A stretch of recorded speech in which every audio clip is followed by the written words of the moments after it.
Oke,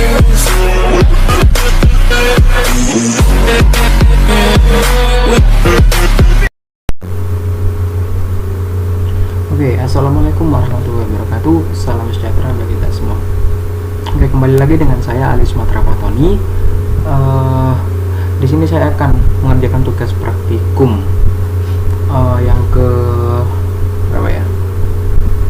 Oh ya, yang kelima, yang 5B tentang bekerja dengan bahasa.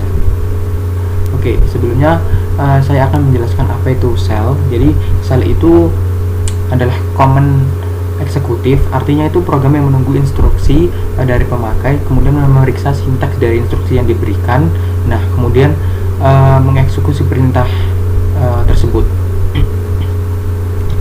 Oke, di sini saya akan langsung coba dari tugas percobaan itu ya, tentang bekerja dengan bahasa lah, intinya seperti itu. Nah, yang pertama di sini saya akan apa ya, sudo dulu. Bentar, apa yang salah ini? Nah, di sini sudo seperti ini, kemudian su. Nah, itu pertama ganti usernya menjadi root ya, jadi sudo su, kemudian kita masukkan satu lagi tempat karena passwordnya ini.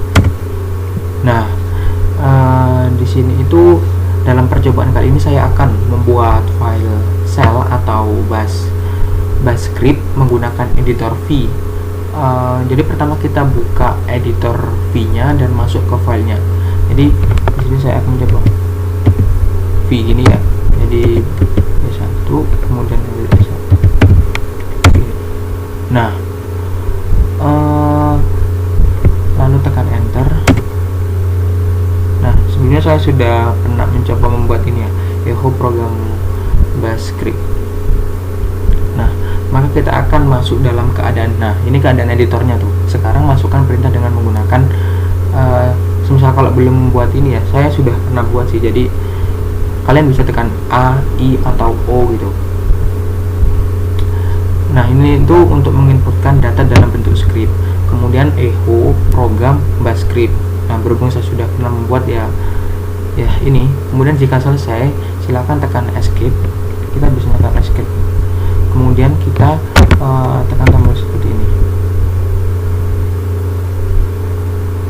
Wiki. Oh, ini tidak kelihatan ya. Bentar, saya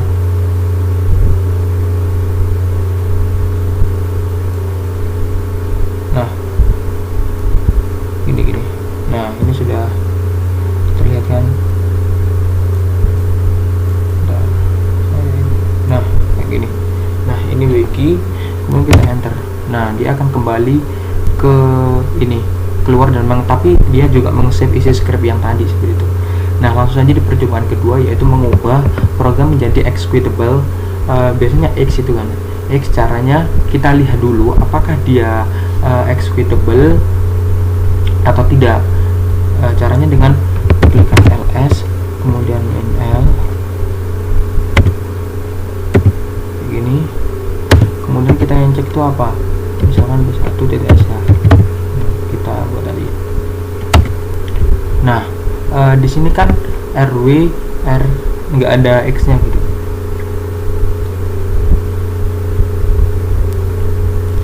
Jadi itu adalah executable. Jika X tidak ada, maka tidak akan di executable. Cara menambah executable-nya dengan cara chmod.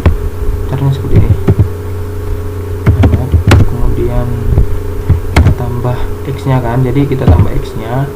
Kemudian kita di kayak gini.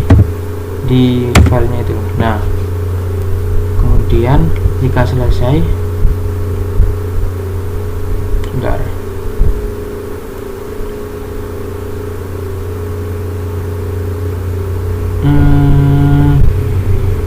Saya juga mencermati ya, tidak syukur ini aja sih, mencoba.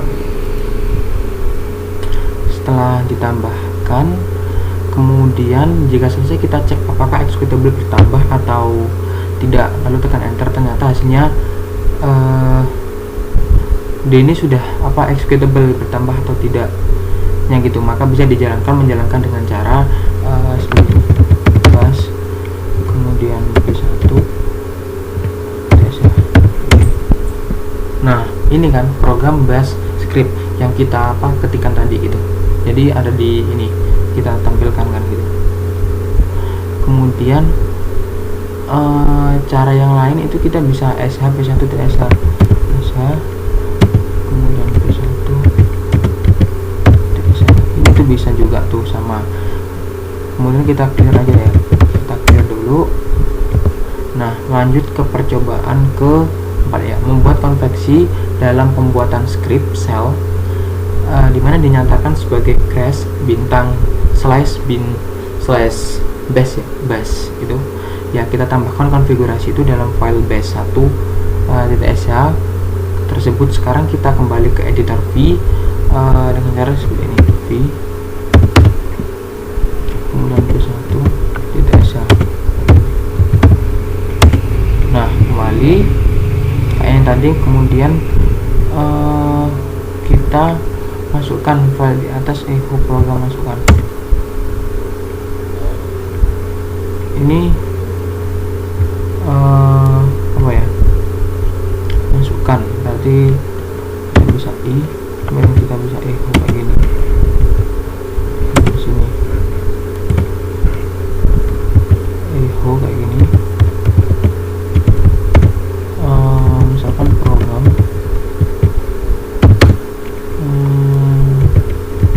saya balik ya, script bash kayak gini aja guys. Oke, saya coba saja. Terus kita kembali tadi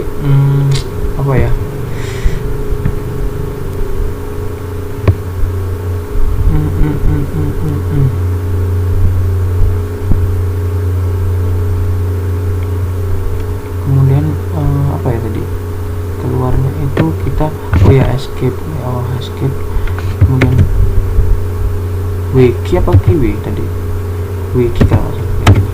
Nah keluar. Kemudian kita sudah, kemudian seperti ini ada seru /bin sesuai ini ya, /bin kemudian /bs. nah lalu kita save dengan cara yang seperti tadi. Nah itu cara menggunakan konvensi ya. Jadi yang tadi itu, maaf saya ini salah. Kemudian kita lanjutkan di percobaan kelima, buatlah file p2.sh dengan berisi seperti dalam modul. Kita masuk ke editor V, karena seperti ini, V kemudian p2.sh. nah setelah itu kita isikan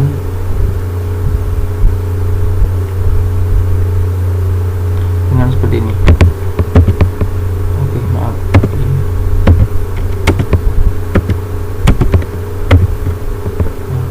Kemudian tanda seru,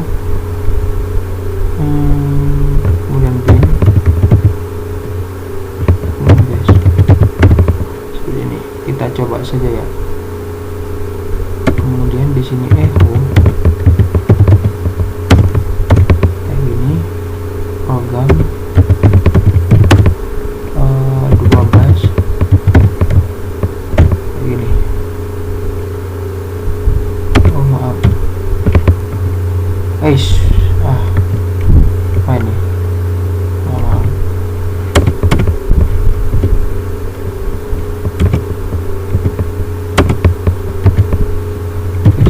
Lagi, maaf ya. Program 2 bash. Nah jika ingin keluar kan kita tinggal escape, kemudian wiki kayak ini tadi. Nah oke, keluar ya. Setelah itu kita save lagi. Nah di percobaan ke-6 kita menggunakan atau menjalankan script seperti cat p1.sh kemudian p2.sh untuk bisa dijalankan dulu, kita mengganti executable-nya dulu dengan cara menggunakan kayak gini, chmod terus tambah x kemudian p2 .sh ya, lalu enter. Nah, lalu kita ikuti seperti di modul dengan cara cat untuk menampilkan ya, p1 .sh kemudian titik koma cat kemudian p2 .sh kayak gini, lalu kita enter. Nah, di p2.sh nya tadi saya kan kepencet kan, jadi ya hasilnya ini ada apa ya, kayak bukan error ya, emang hasilnya kayak gini tadi soalnya saya kepencet seperti itu. Nah, maka program akan dibaca seperti ini. Kemudian pembacaan CAT dan penjalanan executable itu berbeda. CAT itu hanya, jadi ini CAT itu hanya pembacaan apa ya, hanya membaca saja. Kalau kita menggunakan eksekusi atau executable itu akan menjalankan program seperti itu. Oke, di sini saya contohkan saja ya. Titik p1 slash p1 kemudian depasnya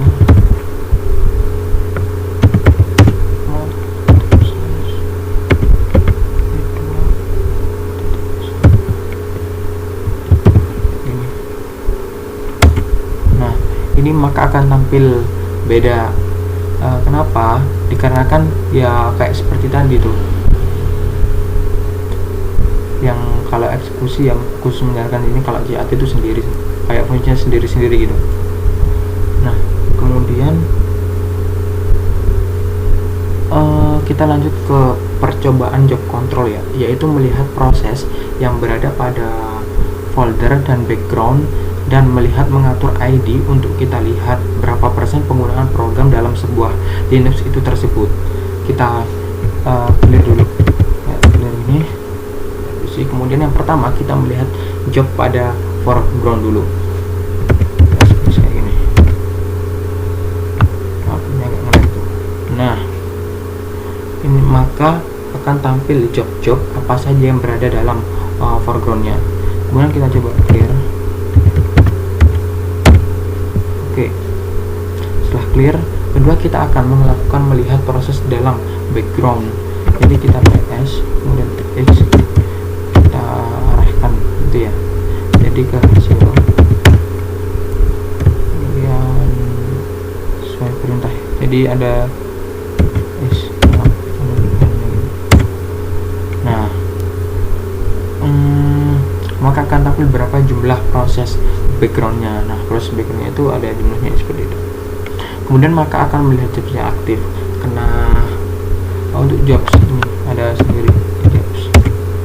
Nah, ini tuh maka akan melihat job yang sedang aktif. Karena jobsnya tidak ada yang aktif, maka tidak akan terlihat gitu. Kemudian saya clear aja biar ini bersih. Nah, kemudian kita melanjutkan di percobaan yang ke-8, yaitu tentang memanipulasi stack untuk directory.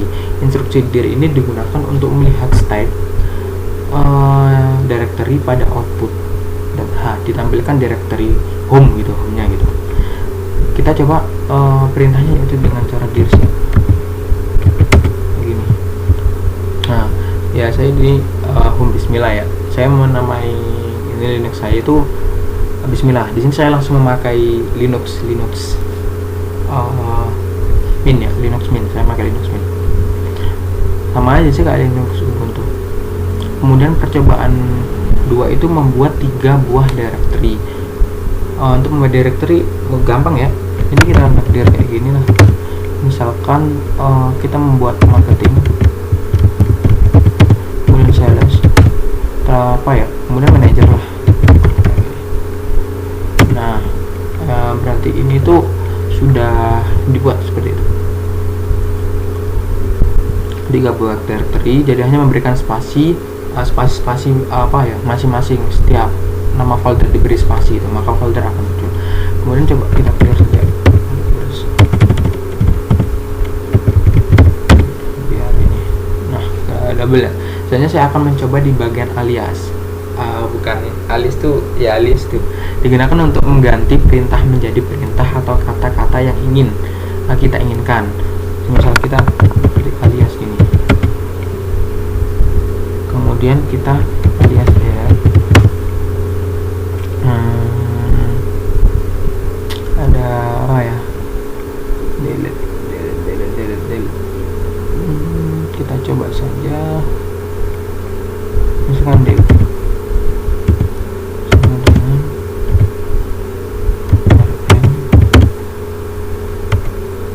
rm tidak ada ya. Jadi kita pilih salah satu lah, kita bisa pilih salah satu, kemudian nanti kita ls, kita pilih dulu, kita ls. Nah kayak gini, ada P1, P2, S tadi yang kita buat.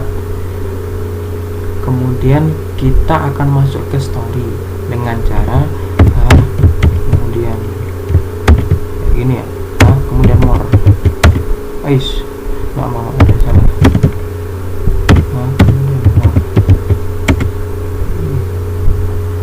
Kalau tidak ada, jika berhasil perintah akan dijalankan, jika tidak tidak ada gitu, tidak akan terbaca seperti itu.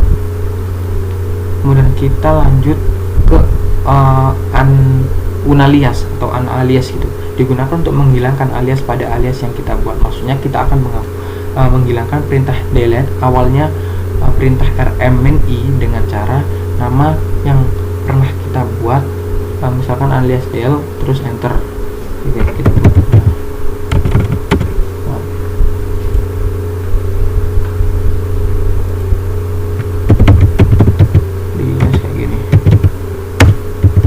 Berhubung saya nggak pernah bikin delete ya, kayaknya nggak ada nih, tuh nggak ada comment not found, jadi delete-nya itu tidak ditemukan seperti itu. Jika selesai maka kita coba pada file apakah berhasil dihilangkan atau tidak. Ini kayak mengganti nama aja sih. Nah jika terjadi error maka alias tersebut sudah hilang. Berhubung tadi itunya nggak ada kan, berarti ya sudah tidak ada seperti itu. Nah itulah dari yang dapat saya kerjakan dari sistem operasi. Apa ya, bentar dulu ini biar lega. Nah itulah yang dapat saya kerjakan dari mata kuliah praktikum sistem operasi dari dosen pengampu Bapak Taufikur Rahman. Kurang lebihnya mohon maaf. Sekali lagi terima kasih. Wassalamualaikum warahmatullahi wabarakatuh.